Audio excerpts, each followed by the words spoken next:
Okay, welcome everybody. Thanks for coming to our final lectures of the series. And as we always do, it's the best lecture for last. It's our very own Joe Halpern. Joe has a remarkable productive profile. He started out as an applied mathematician, then joined computer science, but he has worked in areas of economics, in psychology, in philosophy. In computer science, he's contributed to several areas: networking, security, artificial intelligence. So he really spans the spectrum of almost all scholarly activity. So that's amazing, and he will actually today bring us some of the technical work. So we've heard many talks about ethics and the challenges of AI and the future of AI and the challenges of how to give ethics and how to have AI systems behave ethically. Joe is one of the people who's actually spearheading this field and will lay out hopefully an agenda that will make these machines behave properly. So when I look at Joe's little bio, I guess, I realized, he writes more books than most faculty members write papers. 3? He wins more awards than most faculty members get citations. That's about as good as it gets, so let's welcome Joe. Thank you. I'm supposed to do this?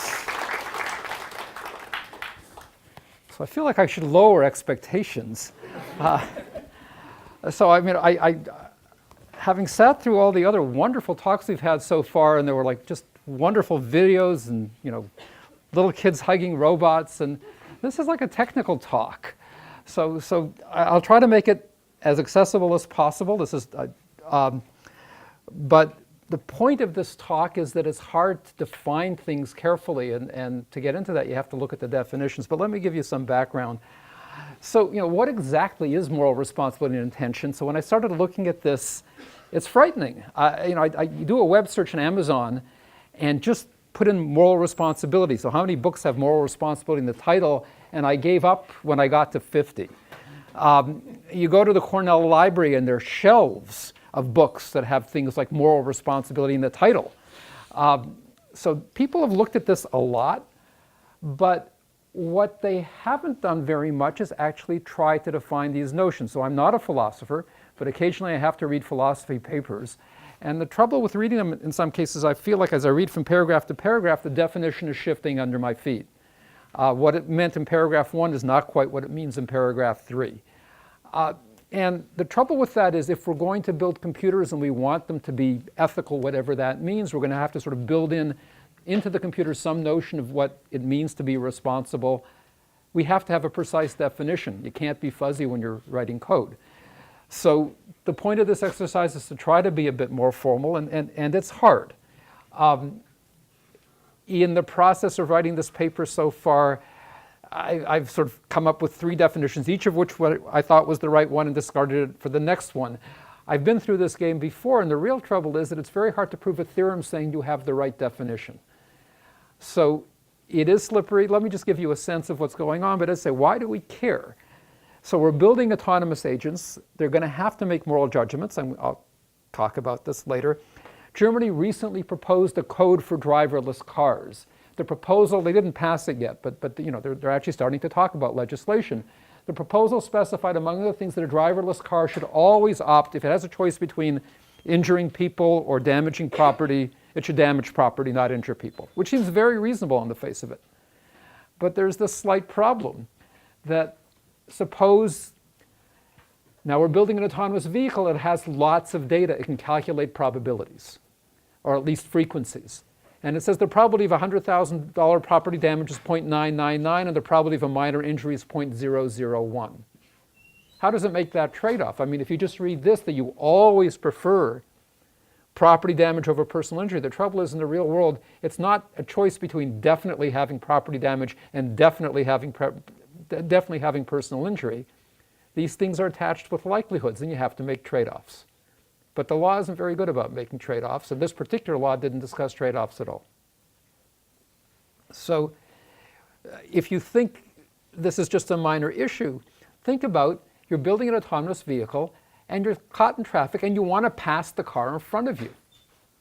Well, passing the car in front of you entails a very small risk, right? That there might be a car coming the other way that you don't notice and you have an accident. These things happen when you pass. So if you're not going to take probabilities into account, you'll never pass any car in front of you. I don't know that we want our autonomous vehicles to drive that safely, right? So this is an issue. People have been thinking about this for a long time, and those of you who are avid I was an avid science fiction reader in my youth. I read all of Asimov's books, and Isaac Asimov had his 3 laws of robotics, right? And they go like this. Number 1 is a robot may not injure a human being or through an action allow a human being to come to harm. A robot must obey orders given it by human beings except where such orders would conflict with the first law, and a robot must protect its own existence as long as such protection does not conflict with the first 2 laws, right? So the trouble is that it's really hard to apply these laws. And in fact, most of Asimov's short stories in robotics were about the conflicts when it came to applying these laws, because there were trade-offs. Right? We'll see, in fact, some examples later. You know, what if preventing harm to one person causes harm to another? How do you apply the first law? Right? You don't want to allow anybody to come to harm, but whatever you do, there's a chance that somebody will come to harm. You just have to trade off who it's going to be and maybe how much harm it's going to be. We get moral issues like, you know, we are in a situation where we're building robots that will help elderly people, right? Japan, this is a big deal in Japan now. They have a rapidly aging population. They don't have enough caretakers for the rapidly aging population, so they're very interested in having robots assist. Well, suppose an elderly patient wants to commit suicide. Is it appropriate for the robot to assist her? Right? That's clearly an ethical issue. So these are the kinds of things we're going to have to design code to deal with. Right? I should just add, by way of passing, that later, in one of his later novels, Asimov introduced the 0th law, that a robot may not harm humanity or by inaction allow humanity to come to harm. I think it's great that he did that because, as we heard in some of our earlier talks, there's this concern that robots will get to the point where they're super intelligent and things that the robot could do could indeed harm humanity. We're not talking about individual people, but that's not the point of this talk. So, okay, how many people have not heard of the trolley problem? A few of you haven't. Most of you have, it sounds like. So this is getting a lot of press. So this is a problem that goes back to Philippa Foot, a philosopher at Oxford and Cambridge. She moved from one to the other, I believe, and then examined more carefully by Judith Thomson, who was at Harvard. They're philosophers and many, many, many other people since. There's whole books written about the trolley problem, which are actually fun to read. So it goes like this. Suppose a runaway trolley is heading down the tracks. There are 5 people tied up on the track who can't move, and the trolley is going to run them over and kill them if it continues, right? You can't stop the trolley, but you've got a lever in front of you. You can shift the lever, and instead of going down the main track, it'll go down the side track. The bad news is, down the side track, there is one person who's tied up there, and that person will get killed if you pull the lever. So what should you do? Right? That's the trolley problem. And what's your degree of moral responsibility for the outcome if you do or you don't pull the lever, right? So this is a problem that's caught the attention of a lot of people. While we're at it, there are very number of variants of this problem. How would you feel? Would you feel different if instead of just moving the lever to the right, you actually had, there was a fat man sitting on top of a bridge, and the way you got to stop the train is you pushed the fat man over. Now, it's the same problem. Either one person dies, so the fat man being fat will stop the train. That's the point. So if you push the fat man over, one person will die. If you don't, 5 people will die. So structurally, it's the same as this, right? Do you feel differently about it? Do you feel differently about pushing the fat man than you would about shifting the lever? People do. Right? I'm not saying if there's a right answer or wrong answer. I'm just pointing out that and if you feel differently, why? And what if there's only a 90% chance that Don't confuse me with probabilities. Okay, let's look at a more modern version of the problem. This actually appeared in a paper in Science last year, less than a year ago, actually. So it's called The Social Dilemma of Autonomous Vehicles, is the title of the paper. should an autonomous vehicle swerve and kill its passenger when otherwise it would kill 5 pedestrians? Right? So again, structurally the same. Now, what was very interesting about this paper, these guys are not philosophers, they're computer scientists and to some extent social psychologists, so they actually asked people what they would do, and it turns out that people thought it should swerve, that it should swerve and kill its passenger rather than killing the 5 pedestrians. They thought that was the right thing to do, but they wouldn't buy a vehicle that was equipped this way. So they want other people to buy that. They don't want to buy it themselves. My car should protect me. Is that okay? Right? And notice, by the way, before we go on, this would be a conflict in Asimov's laws of robotics. That's why they're not so helpful, right? If you think of the car, an autonomous vehicle, as a robot, which it could be, right? I mean, it's, you know, it's got intelligence. Just because it's not humanoid, you should think of it as a robot. The laws say you shouldn't harm anybody, but here you got to harm somebody. You just have a choice between harming 1 person or 5, right? Question. Yeah. Right now they're talking about the driverless cars being hacked, just like everything else is being hacked. And like I mentioned before at these lectures, the technology is moving quicker than the solutions for it. So we're putting out products before we could actually secure safety. So it's certainly true that security in these cars is a major issue that I'm certainly not going to talk about in this talk. It's yet another thing we should worry about when we're bringing out driverless cars. And for us as a society, there are going to be trade-offs. My sense is that driverless cars will probably save many, many more lives than they hurt, because I think the autonomous vehicles are ultimately going to be much safer than human drivers. But we definitely do run the risk of them being hacked and people get hurt that way. So there are trade-offs. There's no easy answers here. So let me start talking a bit technically. And if you read the philosophy papers, there seems to be general agreement that the moral responsibility involves causality. Another tricky word there. Agent A can't be morally responsible for an outcome that he didn't cause, or it didn't cause. We're talking about autonomous vehicles. So now you've reduced the problem. You haven't reduced it, but part of the problem defining moral responsibility is defining causality. But let me come back to that in a second. Another part of it is let me use the word blameworthiness. To what extent is the agent A to blame for the outcome? And what does that mean? Very roughly speaking, it means what could A have done to prevent the outcome from happening? So to look at that, to sort of explain blameworthiness, you have to look at the options that the agent had, right? So, you know, people do say, don't blame me. There's nothing I could have done about it. We hear that in English. We want to make that precise, right? What are your options? And the last thing that at least some people think matters for moral responsibility is intent. Did you want the outcome to happen? Or was it an unintended byproduct of your real goals? So you could say, well, in the trolley problem, even though if you push the lever, 1 person's going to die, you didn't intend for him to die. That was an unintended byproduct of your real goal, which was to save the 5 people, right? But again, we want to make it precise. What does it mean that you intend something or don't intend something? I mean, I'd like to be able to say on the witness stand, it's true that 1 person died, but I didn't intend to kill him. I intended to save 5 people. That was my true goal. But what does that mean exactly, right? So let me just say as an aside that not everybody agrees that intent is relevant when you're judging moral responsibility. Doesn't matter what you intended. All that matters is what actually happens. Your intent is irrelevant. You know, so again, we could think about that.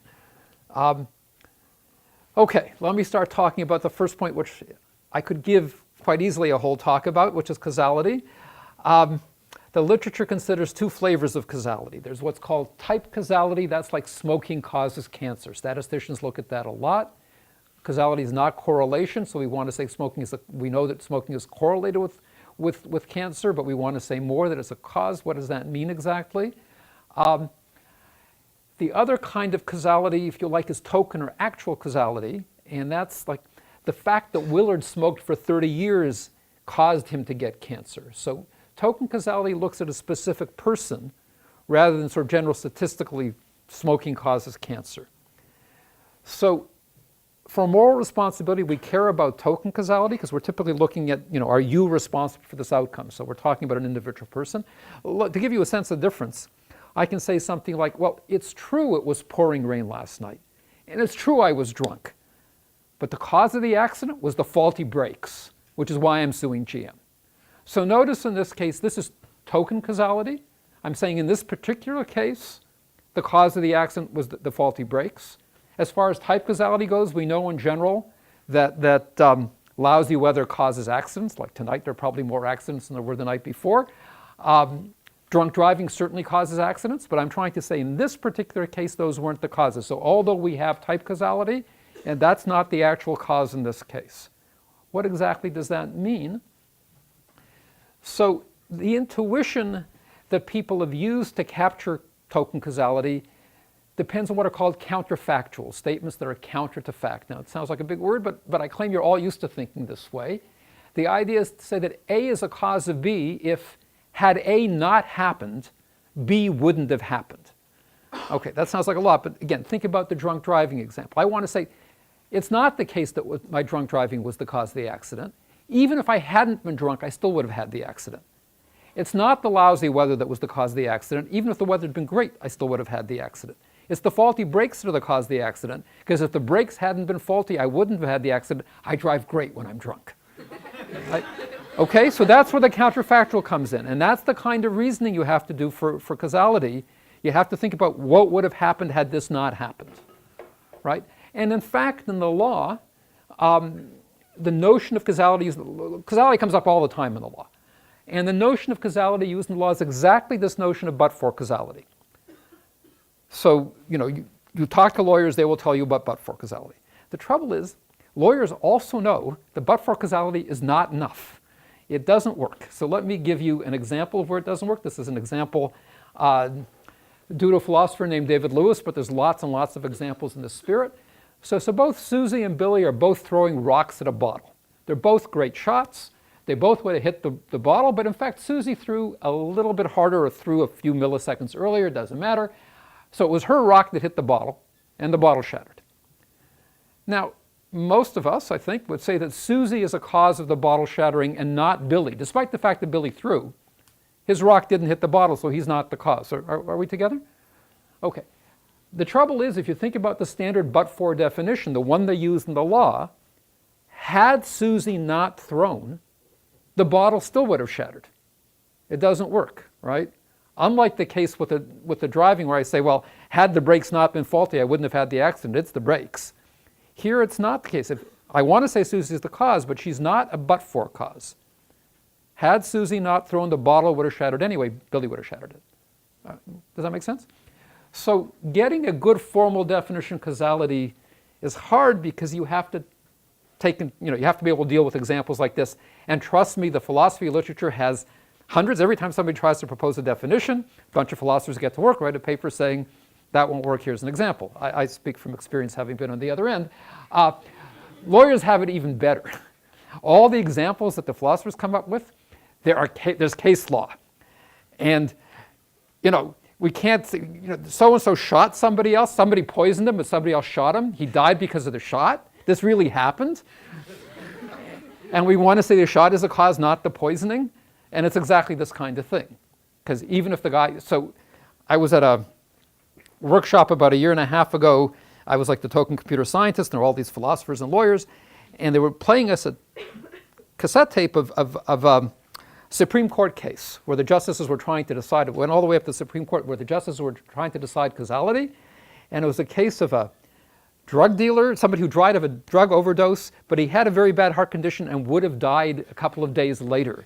Had the guy, so they were trying to charge the guy who sold him the drugs with murder, but it wasn't but for causality. You can hear Justice Kagan saying, this isn't but for causality. How do you explain this, counsel? Right? So lawyers haven't come around. I'm not going to talk about that. If you're interested, I could easily give a whole hour talk. But let me tell you the models that we use for this, because that will come up. This is a bit of formalism. Bear with me. It's not bad. So this is an idea due to Pearl, who's a very well-known computer scientist. We want to think of the world as being described by a bunch of variables. that affect each other. The variables are things like I drove, yes or no. So the variable is whether or not I drove. So either has value 0, I didn't drive, or I was drunk, yes or no. The car's brakes were faulty, yes or no.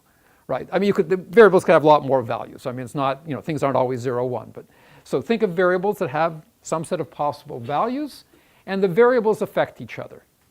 So you could have another variable, I had an accident, yes or no. What are the things that affect whether or not I have a variable? Well, whether or not I have an accident, things like whether or not it's pouring rain or whether or not I'm drunk and so on. So Pearl suggested we have models where we have a bunch of variables and they're related by equations, and it becomes useful in these models, bear with me, it's not that bad, to split them up into two sets, or what we call the exogenous variables. Those are sort of the ones, it's a modeling question. We're going to decide these are the things we're going to take for granted. This is the way the world is. We can't affect these variables. And then the endogenous variables are the ones that get affected by other variables that we can do something about. And then we have equations that relate the variables. And we have an equation for each variable that describes its value in terms of other values. The details don't matter here. But let me give you an example of how these models are used, because this is going to come up. So imagine we have two arsonists who drop matches in different parts of a dry forest. Trees start to burn. And let's look at two scenarios. One I'm going to call the disjunctive scenario. It takes only one match to burn down the forest. If I drop a match, just me, that starts the tree going, and then the whole forest blazes. And the conjunctive scenario is where you take two matches to get the forest burning. One is not enough. It doesn't create a big enough fire. Okay? And we can describe these scenarios using a causal network. So the nice thing about these structural equations is you can represent them using networks, and I'll explain this in a second. For those of you who know about Bayesian networks, who've taken like AI courses, so Pearl was the person who did Bayesian networks, but then he moved from just modeling probability to modeling causality, but used the same kinds of models. Just an aside for people who've seen that. So here's the idea. We have, in this case, 4 variables, let's say. ML1 is the first arsonist drops a match. It has value either 0 or 1. He either drops it or he doesn't. ML2 is the second arsonist drops a match. FB stands for the forest burns down. Either it does or it doesn't. And the U at the top is an exogenous variable that determines whether or not these guys want to drop matches. I don't know. They had an upbringing where they got into dropping matches. Or they were in a bad mood and they just want to burn down the world because they're in a bad mood. So it's whatever it is that it affects their psychological mood that causes them to drop the match, yes or no. But that's sort of outside the scope of the model. There's just some external factors that make them decide to drop matches or not. And you can see there's an arrow from U to ML1, U to ML2, and from ML1 and ML2 to FB. And what that's supposed to indicate is the equation for ML2 just depends on U. So technically, there's an equation for every variable other than the ones at the top. There's no equation for the exogenous variable at the top, but there's an equation for ML1 and ML2 and FB, and it describes the value of that variable in terms of its parents in the graph, in terms of the nodes that are pointing to it in the graph. So something determines whether U determines whether or not the first arsonist wants to drop the match. U determines whether the second arsonist drops the match. That's outside the scope of the model. The interesting thing is the forest burns. So I said that we have 2 models. One model is the disjunctive model. It says whether or not the forest burns down, this is 1 if either of these is 1. For those of you not, this is an or. It just says, this is 1 if either this is 1 or this is 1. That's just saying the forest burns down if at least one of the guys drops a match. The conjunctive scenario says the forest burns down if both of them drop a match. This is an and. So the forest burns down if the first arsonist drops a match and the second arsonist drops a match. So that's the difference between the 2 models. They have just different equations for FB. Does that make sense? That's as technical as it's going to get. Greg? Minor question. Do you really mean equations or do you mean definitions? I meant equations. I mean, you can think of them as definitions. So the key point of these models is they tell me sort of the counterfactual. They tell me what would happen if the first guy didn't drop a match. Yeah, so I actually had it in the previous slide. So these are, think of this as an assignment statement like in a program. So the fact FB is assigned this value, but that doesn't mean that you can figure out this value knowing these 2. So there's definitely a direction here. So that's, yeah, so the equality is a bit misleading. It should be like an assignment statement. So if that's what you meant, yes, you're absolutely right. And I think it actually even, yes. So that bottom line was supposed to say that there was directionality. So I'm going to be mainly interested in these models. That's the models I'm going to use. So intuitively, the arrows in this model determine the flow of causality, right? So an arrow going this way says the value of U is sort of causing, intuitively, I haven't defined cause, the value of ML1 and ML2, and the values of ML1 and ML2 are together determining the value of FB. And the causality sort of goes down. So I'm going to restrict attention in this talk to scenarios where the causal network is what computer scientists would call acyclic. There's no cycles. So we can't have A affecting B, which affects C, which affects A. Right? So if you think of these variables as being time-stamped further down as later, we don't have sort of reverse causality. So that's all I'm going to say about causality here. I'm going to assume I have a definition of causality because I want to get to other stuff, but yeah, I have a whole book on it if you're interested. I haven't written that many books, but it is one of the ones I've written. So that's part of it. So suppose, let's say for the purpose of this talk, we have some formal definition of causality. I went through all that stuff before because I'm still going to use those causal networks, even for the other definitions. So the definition is based on the causal networks. It tries to capture this intuition of counterfactuals. So I should say before I leave it, these networks and these equations make it possible to describe the counterfactual. Because I can ask the question, what would have happened? So suppose I'm in a setting where both guys dropped matches. I can ask the question, what would have happened had this guy not dropped a match? Because I have the equations to tell me, and there's sort of operations I can do on models, and I can look at, here's the model where both guys drop matches. Let's look at the model that would describe the situation had the first guy not dropped a match, or had the second guy not dropped a match, or had both of them not dropped a match. This framework will let us do that formally. So, as I say, it's not that it's super hard, but I would need another half an hour just to explain that, so let me not do that. Pretend you sort of get the general flavor. But assume we have a definition of causality. That's only one of the ingredients we need. We want to model uncertainty. Right? So the whole point here is that in general, before you perform an action, first of all, you might not know what the causal model is. You might not know how the world works. You do something, you don't know what's going to happen. Right? If you turn left, who knows what's coming down the pike, right? And so you might not know the causal model, and you might not know the context. So in terms of the arsonist example, you might not know if it needs 2 matches to get the forest burning or 1. So you might not know if the conjunctive model or the disjunctive model is the right one. You also might not know if the other guy's dropping a match, right? So in this framework, you have uncertainty about 2 things. You have uncertainty about what's the right causal model, how do the equations work, and you have uncertainty about what actually happened. And the way we're going to model what actually happened is what is the value of the exogenous variable? Because once you give me the value of the exogenous variable, everything else is determined. So let me say that slowly. I'm not sure I stressed it enough, but back here, the whole point of having these acyclic networks is once you tell me what the value is of the variable at the top, everything else flows down. And I can tell you the values of ML1 and ML2. Once I know ML1 and ML2, I know FB, right? The whole point is, with these acyclic networks, once you tell me what happens with the exogenous variables, that determines everything else. You had a question. So consider the 2 scenarios where the 2 matches are an AND or an OR function. Right. And so in each case, person 2 drops a match, and in each case, the force burns down. But then in one case, is the person somehow more guilty than in another case? Well, so that's a good question. That's part of what the definitions are intended to capture. So I would say in both cases, both disjunctive and conjunctive, suppose both people drop matches. So in the conjunctive case, you're a but-for cause. Yeah. Had you not dropped the match, the forest wouldn't have burnt down. According to definitions, our definitions, in the disjunctive case, you're also part of the cause. The 2 of you together, so to speak, are the cause, because you need to change both things to get a different outcome. I have a notion of degree of responsibility, and you're less responsible, but the way it's going to play out here is, suppose you're trying to decide whether or not to drop the match. So you're looking at it before it's happened. And now you can say, okay, what's the probability that I'm going to make a difference? So let me get there. So it's a good question. It turns out that there's a number of closely related notions of responsibility that you could say, okay, let me try to answer the question a bit and I'll get more formal.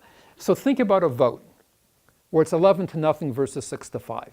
So somehow you'd like to say in an 11-0 vote, okay, everybody who voted for the guy is responsible for the outcome, but somehow you feel less responsible if it's 11-0 than if it's 6-5, right? That's even after the fact, right? We voted, we look at what happened, and I can say, yeah, somehow it's less. So I have a definition of what's called degree of responsibility, which is how many things do you have to change before you become critical? It sounds complicated, it's not. In the 6-5 case, you're already critical. If you flip your vote, that changes the outcome. So your degree of responsibility is basically 1. In the 11-0 case, you have to change 5 other votes before you become critical. Changing 5 votes will make it 6-5, and then you become critical. So your degree of responsibility is 1/5 plus 1. So in general, your degree of responsibility is 1 over the number of things you have to change plus 1. Turns out to be a naive definition, but it turns out to match. People have done experiments in this definition. It seems to match somewhat the way people describe responsibility. That's one notion of responsibility. It's not quite the notion of moral responsibility. I'm getting there. But it just shows you that's the power of this framework. It lets you answer kinds of questions like that. And in English, I think we have words like blame and responsibility, and they're more or less interchangeable in English. But it turns out, I'm going to argue there are sort of 2 or 3 closely related notions that are different, and we sort of need to tease them apart. Actually, I'm not going to argue it so much in this talk, but I think that's the case. So in general, as I said, an agent has uncertainty about what the causal model is. An agent has uncertainty about what actually happened. So I'm going to assume, which is probably not reasonable, that you have a probability distribution on that uncertainty. It's more reasonable when you think about autonomous vehicles or computer programs in general, because it is reasonable to assume they're getting data. They're getting lots and lots of data, and they can use that statistical information to get probabilities. With people, I think it's not quite so reasonable to assume that we're willing to assign numbers to the world, and I actually might have some time at the end to say more about that, but let me keep going. So the whole point is that because of this uncertainty, an agent doesn't know whether performing an act will actually cause an outcome. You don't know what's going to happen when you do something because you don't know the way the world works, or because you don't know what the other people are doing. But you can compute the probability that your action will cause something. Essentially, you have a probability on models. In each model, you can figure out whether performing your action causes a certain outcome. So now you can figure out the probability that your action will cause the outcome. Does that make some sense? Again, you don't have to be an expert in probability here. All I'm saying is you don't know the way the world works. You don't know what actually happened. So if I think that there's a chance it's the disjunctive model, it takes 2 matches. Now, what's the probability of my dropping a match causing the forest to burn down? Well, it's exactly the probability that the other guy dropped a match, if it's the disjunctive model. If it's the conjunctive model, then if I don't drop the match, then the forest won't burn down. If I do, it will. I'm going to be a but-for cause, right? So I can compute the probability that my action will make a difference. I can compute the probability that I'll essentially be a but-for cause for the outcome once I have a probability on models. And the definition of degree of blameworthiness looks like a lot of words. The idea is really simple. So let me say it in English before you read the slide. I'm about to perform an action, call it act. I'm comparing it to a different action, act prime. For each of those actions, I can say, well, how likely is it that that action will bring about a particular outcome? It could be that this one will bring it about with probability 2/3, that one will bring it about with probability 1/2. So I can look at the difference. To what extent is this action making the outcome more likely than that one? The difference is 2/3 minus 1/2 is 1/6. So your degree of blameworthiness is the biggest difference. So you can say, I'm to blame to degree 1/3 if I could make this outcome 1/3 less likely with probability 1/3 compared to what I'm doing. What's the biggest difference? To what extent can I affect the outcome? If you want to say there's nothing I could have done, this outcome is going to happen no matter what I do, then your degree of blameworthiness is 0. It happens with probably 1 if I do action act. It'll happen with probably 1 if I do anything else. You know, don't blame me. I couldn't have done anything about it. No matter what I did, the outcome would have happened. But if it happens with probably 1 with my action, but there's another action that would only make it happen with probably a half, then my degree of blameworthiness is a half. So degree of blameworthiness, it's got to be positive, because the lower bound, using this action, comparing act to itself gives you 0, and anything, so the biggest difference is going to be a positive number. Your degree of blameworthiness is a number between 0 and 1, and think of the numbers representing the degree to which you could have made a difference in the outcome. Aman, you had a question. Yes, so in the 11-0 voting case, he's not to blame at all? So there in the 11-0, you'd have to have a probability. So in that case, you'd say, we're looking at it before you've performed the action. So if you ascribe probability 1 to at least 6 other people voting, then indeed, there's nothing you could have done to affect the outcome. So does everybody understand? So in the 11-0 case, so after the fact, we can see the vote was in fact 11-0. But before you voted, you didn't know it was going to be 11-0. But you had, let's say, some probability of what the other people were going to do, right? So you can ask, what's the probability that I could have made a difference, right? So that's, if you're certain that at least 7 other people or 6 other people are going to vote no matter what you do, then your degree of blame is 0. And you can say, it didn't matter what I did, that was going to be the outcome.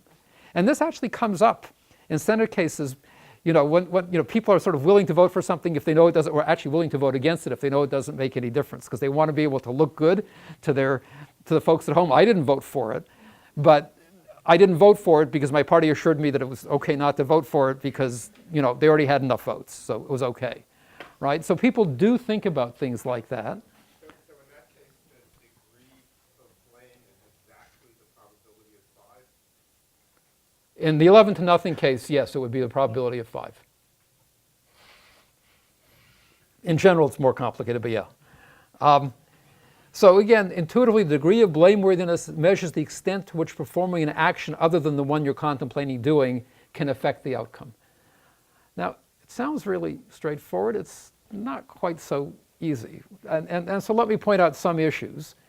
And one we've already pointed out with the 11-0 vote, or let's take it with the arsonist. To what extent is one of the arsonists to blame for the forest fire? Well, obviously it depends on how likely the conjunctive case is versus a disjunctive case. You'll have a probability on that. If it's conjunctive, for sure you're to blame, because obviously you could have made a difference by not dropping your match.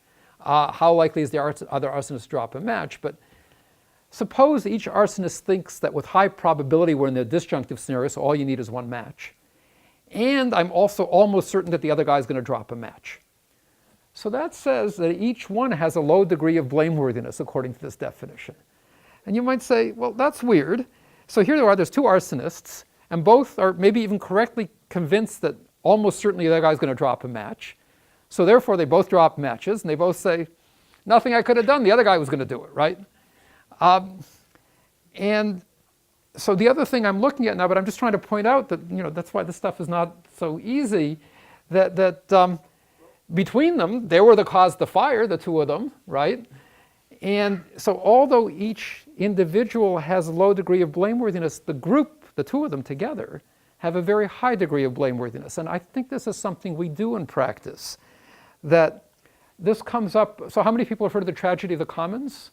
Most of you haven't. Let me just repeat it for those who haven't, right? So let me take one version of it with overfishing, right? So you have a bunch of fishermen, and this is really happening now, that if they all overfish, there won't be enough fish left to reproduce, and no more fishing next year, right?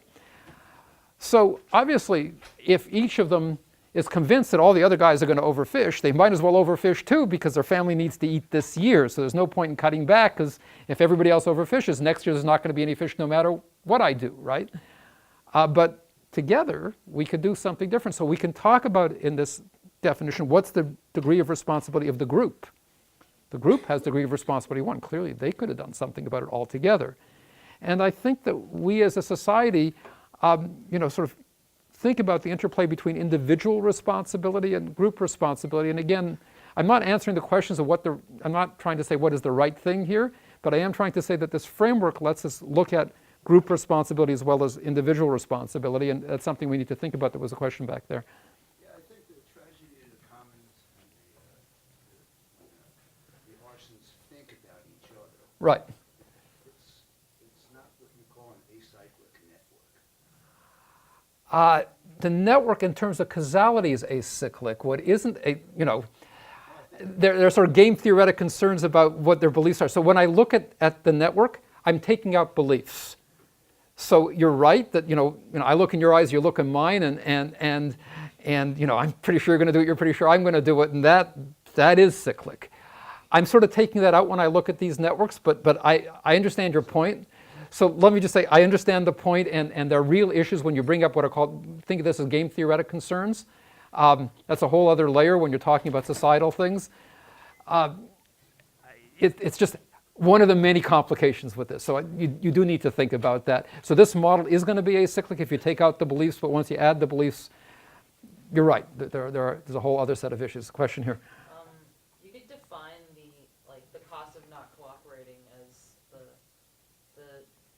the difference between the degree of blameworthiness of the group and the total degree of blameworthiness of the group. You could. So you could start to think about how do I bring the group into this, and again, there are lots of ways. There's more than one way of doing it. So let me not get into detail. But it's when I say that nobody's looked at this, I really mean this is despite all these books, there are really no formal definitions, and I feel like personally I'm sort of groping my way in this thicket of trying to figure out what are the issues and how to think about them. I don't want to claim that I've solved all the problems here. So that's why the title said "In Search of Definitions" rather than trying to say, "Got it, here they are."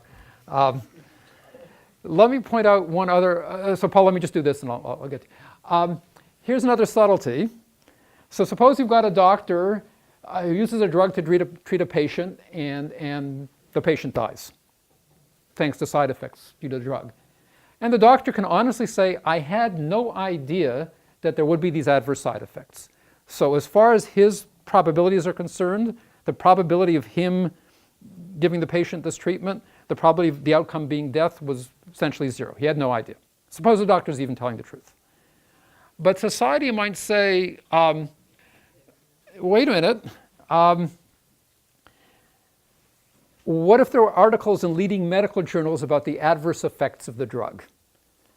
So the law takes that into account. I'm not a lawyer, but this is my understanding, that there's a difference between, so you're not guilty of intentional murder, right? So you don't have any criminal liability, but you have civil liability. The family will sue you, and they will win if they can point out that, look, in the medical literature, there are all these articles saying this drug had adverse side effects. So the way we capture that in this framework is the definition is relative to a probability distribution, but I don't have to take the doctor's probability distribution. The courts will say, you should have known. So the probability distribution that we should be using for civil cases is the distribution that a reasonable doctor would have had. A reasonable doctor who'd kept up with the literature and knew all this stuff would have known not to do this, right? So we can talk about, let me just repeat, the notion of degree of blameworthiness is relative to a probability distribution, but it's not always the case that you want to take the doctor's actual probability distribution. You may want to take the distribution he should have had he been keeping up with the literature. And as I say, and the law uses both distributions depending on whether it's a criminal case or a civil case. So it's not that there's one right distribution to take. You might want to take different distributions different times. But Paul, you had a question. Oh, it was more just a comment. The extreme formulation of the group of fishermen are the individuals burning fossil fuels. And I was curious, in your model, we'll see the way you apportion blame when the group is the entire world's population. Yeah, I mean, you're absolutely right. That's a tragedy of the commons for humanity in some sense, and I don't have a good answer, but each individual can correctly believe, right, that everybody else is doing it. What I'm doing makes epsilon difference, but together we're responsible for the outcome, right? So that that's exactly the kinds of issues the countries try, in all these conferences to deal with global warming and to cut back on the use of fossil fuels? Is it okay for maybe developing countries to use more because they need to catch up? So how do we apportion blame? And, these are clearly subtle issues. And I don't think there's an obvious right answer. So let me stress that the notion of blameworthiness is relative to an outcome. So the definition talks about the degree of blameworthiness an agent has for this particular outcome, right? So if you think about the trolley problem again, depending on which way you pull the lever, you have degree of blameworthiness 1 for one guy dying, or degree of blameworthiness 1 for 5 guys dying. You don't escape. Degree of blameworthiness doesn't talk about whether the action's okay or not. You are to blame for the outcome. So you should feel bad no matter what happens. You still might feel you did the right thing, though. So so clearly, you're going to be to blame for one person dying or 5 people dying. What should you do? Well, somehow you're going to have to evaluate trade-offs. And the standard way of doing that is by using what's called a utility function. So you assign a degree of, I don't want to say goodness, a utility to each outcome. How bad is it or how good is it? And the standard thing that you'll read about, that you'll learn in business school is, choose the action that maximizes expected utility. What does that mean? That means for each outcome, you multiply the probability of the outcome occurring if you perform the action, because we have all these causal models. You can say, how likely is this outcome to happen? And multiply that by the utility of the outcome. How good or bad is it? Right? So you can say, well, if I do this, then 5 people die. If I do this, then 1 person dies. 5 is worse than 1, so the expected utility of 1 person dying is less than the expected utility is higher than the expected utility of 5 people dying. Therefore, I should go for the action that only kills 1 person. But what utility function should you use? There's obviously no right utility function. We certainly tend to view some as more reasonable than others. You might say, well, it's okay if you're a mother and that 1 person is your child. Well, then maybe, it's acceptable to kill the 5 people, right? So at the end of the day, so let me just say a few words about intention and then wrap up. So roughly speaking, I'd like to say an agent who performed an act intended an outcome O if had A, again, there's a counterfactual, and we can model that in the framework, had A been unable to impact the outcome, he wouldn't have performed the action. So you intend something if you did the action in part to make it happen. So think about the trolley problem, and I want to say, yeah, the reason I pulled the lever this way, 1 person died, but I didn't intend that person to die. My intention was to save the 5 people. Well, I can make that precise by saying, even if that person hadn't died, I still would have pulled the lever, right? I didn't pull the lever to kill the person because I would have pulled it anyway. I would have wanted the train to go down this track. Even if there hadn't been a person, I would have been thrilled that the person hadn't been there. All the better, right? So I didn't intend that outcome because I would have done the same thing even if the outcome hadn't happened. Is that making sense? That's the idea. Still, it's not quite right. It turns out to be a bit more subtle than that, but more or less that's what's going on. The reason it's not quite right is, well, here's one example. There's a number of reasons it's not right, but it's sort of illustrating the subtleties. Suppose an assassin plants a bomb intending to kill 2 people. He wants both of them dead. So he intended to kill person A, and he intended to kill person B. He still would have planted the bomb even if person A hadn't died, right? So this definition doesn't quite work. He still would have done it, even though he intended person A to die, he still would have done it even if person A hadn't died because he wanted B to die as well. So you got to play with it a bit to get it right. I think I've more or less got it right now, but this definition has been a moving target for the last few weeks. So let me, this is research. I mean, the paper isn't finalized yet because I'm still thinking about it. And I'm sure after I've written it, there'll be a bunch of philosophers who will write papers saying, nah, hasn't got it right, here's why. Which will actually be good. At least they'll be thinking about the formal definitions, and they're good at coming up with examples, and I'm not sure I have exactly the right definition. So roughly speaking, I want to say, when is an act Okay, let me use the words, morally acceptable. Well, if you're thinking in terms of maximizing expected utility, it's acceptable if it maximizes the agent's expected utility and the agent had reasonable probabilities and reasonable utilities. What do I mean by that? So the reasonable probabilities, again, think of the doctor. If the doctor placed 0 probability on this drug having adverse side effects, and there were a bunch of articles in literature saying this drug had adverse side effects, the law would say that's not a reasonable probability to have. You should have read the literature. Bad probability. If I like the idea of burning down forests and I get high utility from burning down forests, people would say that's not a reasonable utility function to have, right? I mean, I'm doing the thing that maximizes my expected utility. I'm dropping this match because I like to see forest fires blaze, but the law would say, or most people would say, that's not an okay utility. But when we're talking about reasonable probabilities and reasonable utilities, it's obviously more complicated than that. The law certainly takes into account, not just the law, I think most people reasonably take into account things like age and mental capacity. The law has what are called Monotone rules that take into account somebody might have limited mental capacity, so that the law doesn't apply quite the same way to those people.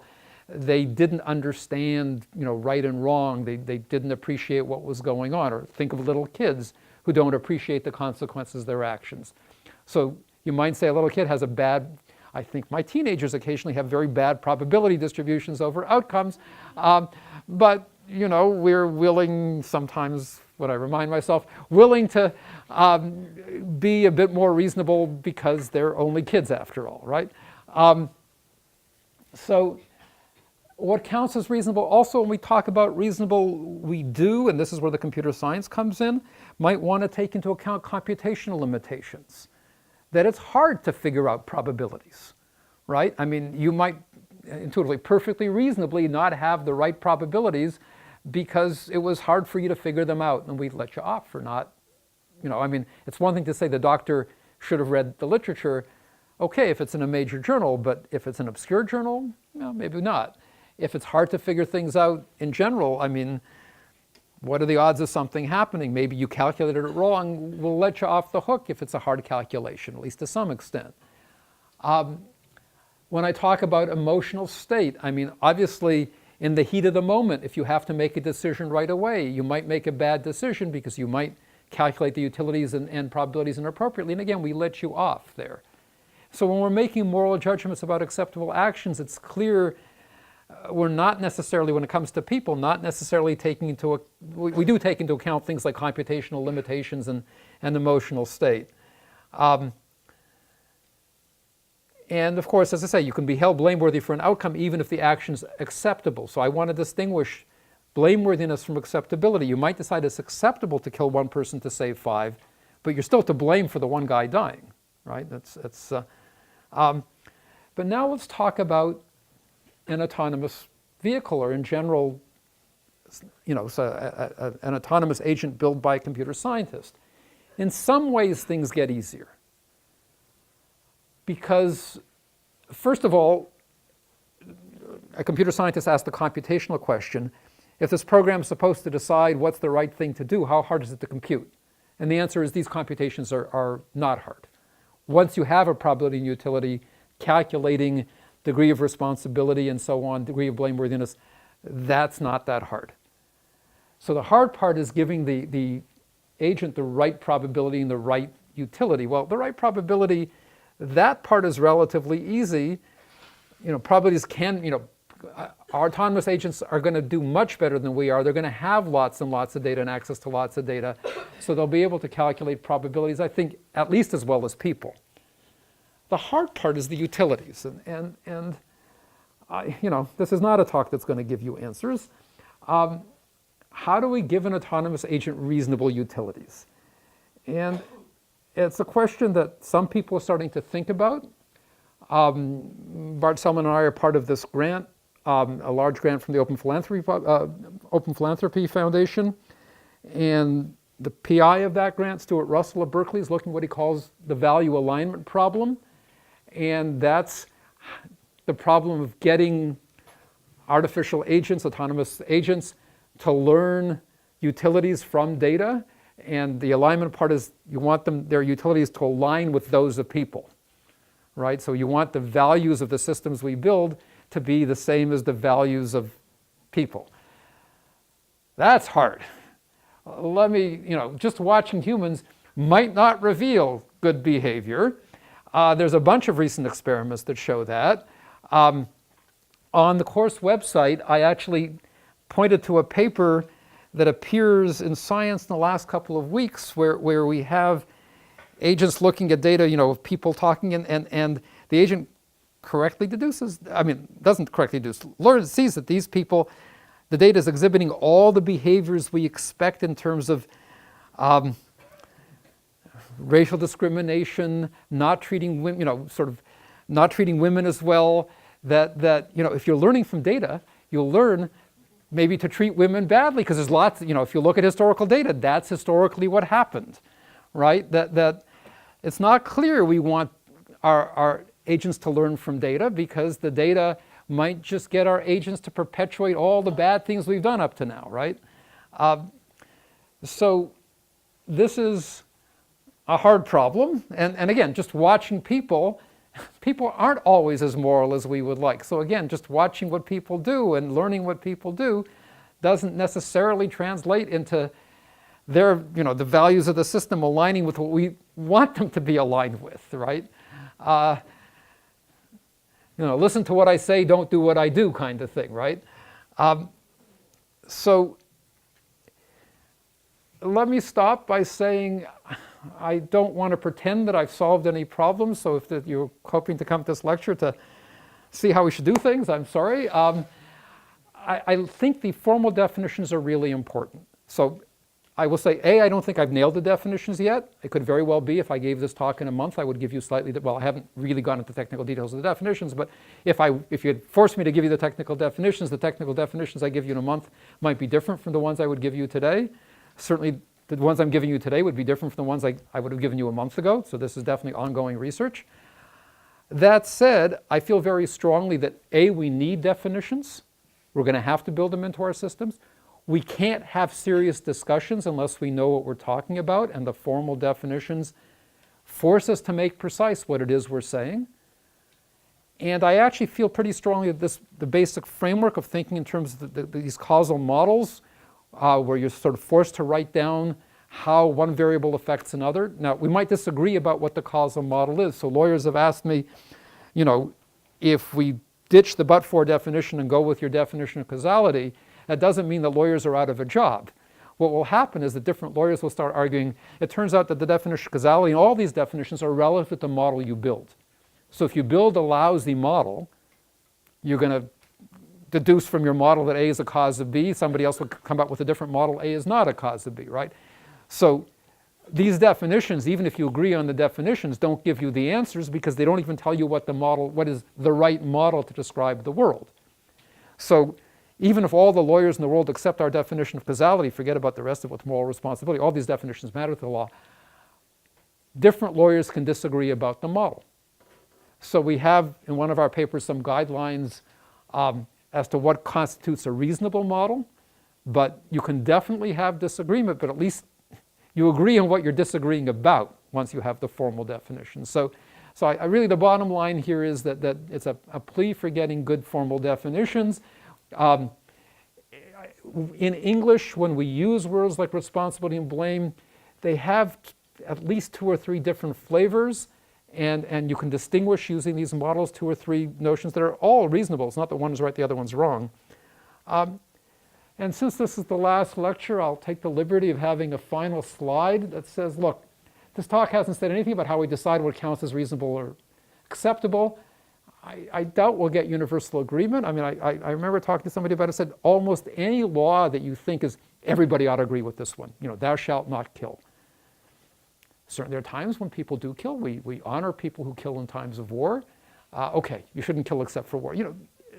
It's very hard to come up with moral absolutes. But nevertheless, we're going to have to reach some kind of consensus. That's exactly, if you're thinking about all these conferences on climate change and who gives what, right? We're going to have to reach consensus, at least when it comes to autonomous agents. And it's a task that we all need to be involved in, and that means you guys.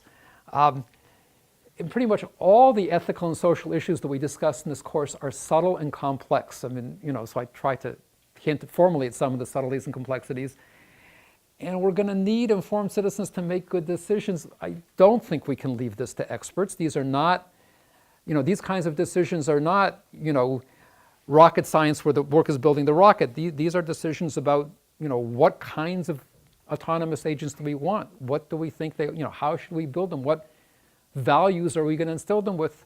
Don't leave it to the experts, right? So you guys should get involved. That's it.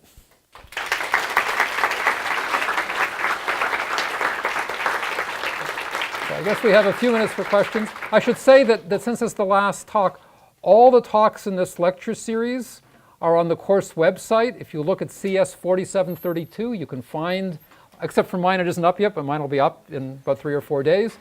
So you can see any talks that you missed. There were some great talks. Any questions, comments? No, Martha. So a long time ago, like 25 years ago, when I was working on this stuff with Michael Brockman, he used to give this example of terror bomber and strategic bomber. You know that Right. example? I don't know the example, but Okay, so both of them want to take out a munitions plant from the enemy, and the munition plant happens to be right next to a school. Terror bomber thinks, oh, this is really good because it'll also create a lot of terror. Right. Strategic bomber would prefer not to kill the kids in the Right. school, but he's going to do. So then there's a lot of debate about whether they both intended to kill the kids and whether they're equally blameworthy. And I'm just wondering. so these definitions would say terror bomber. So let me repeat Martha's question.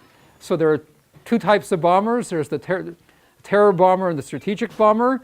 Both of them decide to bomb a certain strategic munitions plant. Next door to that is a school. From the terror bomber's point of view, feature, school. And from the strategic bomber's point of view, bad, school. Now, according to these definitions, neither one of them intended it, because both would have done the bombing anyway, even if the kids had been saved. So as far as intention goes, it was not even of the terror bomber. Now, if he would have put the bomb in anyway, even if somebody had told him the munitions plant wouldn't have blown up, just the school. I mean, somehow the munitions plant is hardened. The bomb, just bounces off of it, but it kills the kids. So if he would have put the bomb in anyway, because he was thrilled that the kids were going to die, then he intended to both, blow up the munitions plant and kill the kids. He intended both. But if he wouldn't have put in the bomb, had the munitions plant been saved, then according to this definition, he didn't intend to kill the kids, even though his utility might have increased had the kids died. So there's a different, intending it doesn't mean, at least according to these definitions, that your utility increased. It means you would have done the act anyway, even if it hadn't, or you wouldn't have done it had it not happened, right? So under reasonable assumptions, neither one of them intended to kill the kids, although, in one case the utility decreased because the kids dying, and the other, not for killing the kids, no. Yeah. Well, so you could debate. No, hold on. Blameworthy. No. I take it back. No. They are both blameworthy for killing the kids because blameworthiness is for an outcome. Blameworthiness, unlike intention, says, what could you have done? Is there another action you could have done that would have made a difference? Well, clearly, not planting the bomb at all would have made it. So they're both completely to blame for. Yeah. Sorry, the definitions had it right, even though I had it wrong. Thought I saw. Yeah. So are you sort of defining intention there as a binary quality of like if it is, the single factor that made the difference? Yeah, so under this definition, there's a degree of blameworthiness, but you either intended it or you didn't, according to this definition. Now, the definition takes into account probabilities and utilities, because whether or not you would have done the action, now you're looking at, well, how likely are things to happen, right? So it's not that I'm not taking probabilities and utilities into account when I'm figuring it out, but at least according to this definition, you either intended it or you didn't. And I think that accords, at least with my usage of the word, did you intend to do it? I didn't sort of kind of intend it. I did intend it or I didn't, at least according to this definition. But that's today. Maybe, speak to me in a month and I might be saying something different. Paul. Let me say tell you what I find very vexing about your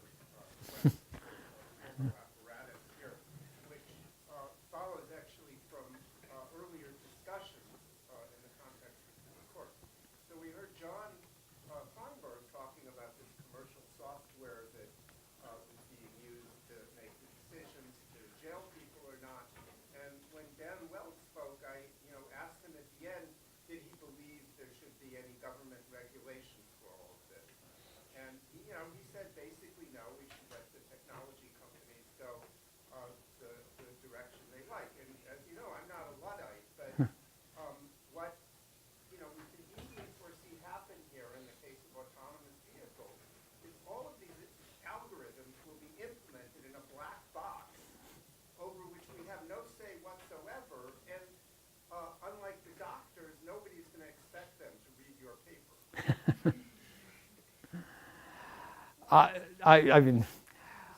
I think there's a chance that you're right, unfortunately, especially about the part about reading my paper.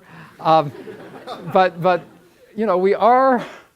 This is one of those things where, as a group, this is where group blameworthiness is the appropriate concept, right? Each one of them can say, "What can I do? I can't do anything," and I don't find it acceptable to say, I personally can't do anything, therefore I won't, right? So I don't claim to have nailed the definition of group blameworthiness yet, but and how exactly, if you want to ascribe blameworthiness to a group, now what do you do with the individuals in the group? But I think, again, I think the framework is there, and I think these issues become really relevant. And it's not enough just to think on the individual level here. I'm starting to sound like a moral philosopher, which I'm not. But I think when one thinks about moral issues, you can't just think as an individual. You have to think also as a member of a group. And yeah, okay, Ross. So you talked about degree of blameworthiness Right. based on probability. Right. Is there similarly a degree of intentionality? No, so that's what I said to this question here, that at least in this definition, intentionality is either 0 or 1, but the definition takes into account the probabilities, because whether or not you intended something, you're looking at the would you still have done it had this not happened? Well, that'll depend on probabilities and utilities. So if the doctor thought it was like a 5% chance of the side effects happening and did it anyway, I guess you'd say that was negligence? Is that intentionality? Okay. So let me give you part of what makes this hard. So suppose I'm a doctor and I have a patient who's extremely sick, and the only way I can think of to save him is this operation, which only has a 5% chance of success. So I realize going into it, and it's not that I don't know the numbers. Let's say I'm right. With probably 0.95, the patient's going to die anyway. The probability of him living is only probably 0.05. I perform the operation, he dies. I certainly didn't intend for him to die. I would have performed, and had I known he was going to die, I would not have performed the operation. Presumably I would have put him in hospice care or something like that. So the definition works. So it turns out that I actually want two slightly related definitions. One is, did I perform the action intending to affect that variable? That's something I can decide up front. Now, which particular value of the variable did I intend to happen? Well, obviously the good one, right? So let me make that a bit more precise. So in the context of the doctor, why did he perform the operation? Well, he was intending to affect the health of the patient. He certainly wasn't intending the actual outcome, which is the patient dying. Which outcome did he intend? Well, he intended for him to live. So it turns out that to really, that's actually the product of the last 2 weeks. That's not what I would have said a month ago, but that is something I've been thinking about, that I want to distinguish which variable did you intend to influence, or did you intend to influence the variable, and what outcome, what value of the variable did you want, right? If that makes sense, right? So it makes perfect sense that you should perform an action even though you think it's quite unlikely to have a beneficial outcome, if the alternative is the guy dies anyway, right? Doctors do this. They'll perform an operation understanding that the probability of a good outcome is low, but from their perspective, it's nevertheless the best they can do, right? And this happens all the time. We don't certainly want to say the doctor intended the patient to die. Boy, on that. Yeah. Is there a reason to expect that these definitions should simplify down to something like this, or maybe what we mean by these things is just some complicated list of things that? So I think the basic. I guess I have to think, or else I wouldn't be doing this. I don't want to say the definitions will totally simplify. I don't think they're simple. I think they're relatively simple. I think what's hard is applying them, right? So I can say, look, what does it mean for an action to be morally acceptable? Well, it just means it's the best thing you could do given reasonable probabilities and utilities. That's a good gloss, and the formal definition isn't far from that. That's really simple. Now, applying it is incredibly hard because we have to agree on what reasonable probabilities and reasonable utilities are. So the problem isn't, in this case, that the definition is so complicated. It's that, getting us to agree on what's reasonable is hard. But I don't, that doesn't mean we shouldn't try, I think. I saw another hand back there. I was going to ask about the doctor problem. Suppose kind of inversing what you were just talking about. The Right. doctor prescribes medicine that they know might have adverse side effects, but that probability is low. But they believe that probability would be low for this patient. Right. How does that affect your plan for that? Well, again, without going to formal definitions, let's talk intuitively. Doctors, this happens all the time. I think there's a low chance of adverse side effects, but this is the best medication. On the whole, I think it's the right thing to do, right? So the expected utility is high. If there actually are adverse side effects, that could happen. You say, well, it's certainly not what I intended, but I understood it might happen. There is a 10% chance, 10%, even though the probability, according to all the models that Donald Trump would win was low, he won, and it wasn't zero, right?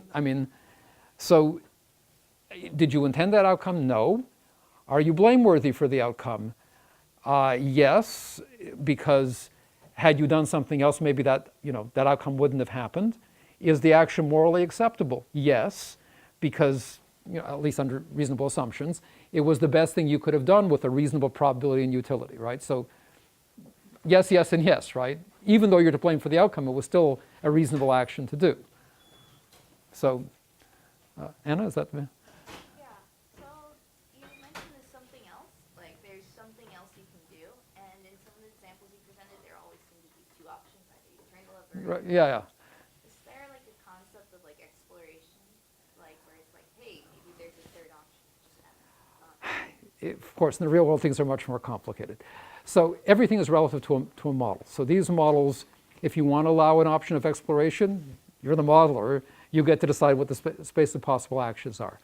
So this is, in some sense, it doesn't address that issue at all. It's not that adding an exploration would be different. It would just be a different model, and you would have a different model and say, yeah, you should have explored. That's another action you could have done. And so it's just at the level at which you're willing to model. I'm sort of looking at the clock, and we have a class that starts, the discussion portion of this class starts in 2 minutes, so we should probably end it. I guess I'll stick around for another minute or two for questions.